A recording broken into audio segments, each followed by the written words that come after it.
Magandang araw mga ka-travel, it's me again, Dijanel. Nandito tayo ngayon sa Sultan Kudarat Provincial Hospital, isa sa mga pangunahing ospital dito sa lalawigan ng Sultan Kudarat.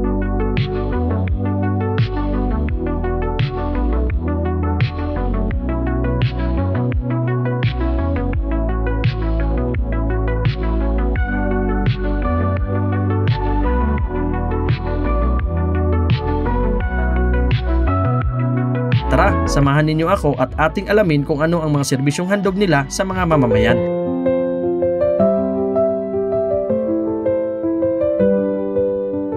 Ang Sultan Kudarat Provincial Hospital ay matatagpuan sa lungsod ng Isulan, Sultan Kudarat. Ito ang pinakamalaking pampublikong ospital sa probinsya ng nagsisilbing referral hospital para sa iba't ibang bayan at munisipyo dito sa Socsargen Region.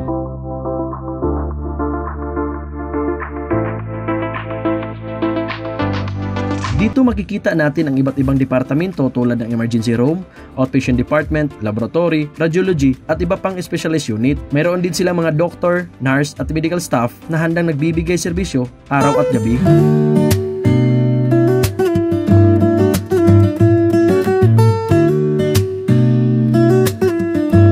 Isa sa mga layunin ng ospital ay maihatid ang abot kaya at dekalidad na serbisyong medikal para sa lahat, lalo na sa mga kapos sa buhay. Bukod pa rito, magsisilbi rin itong training ground para sa mga medical interns, nurses at iba pang allied health professionals. Ang Sultan Kudarat Provincial Hospital ay hindi lamang gusali ng kalusugan, kundi isa ring simbolo ng pag-asa para sa mga pasyente at pamilya dito sa probinsya.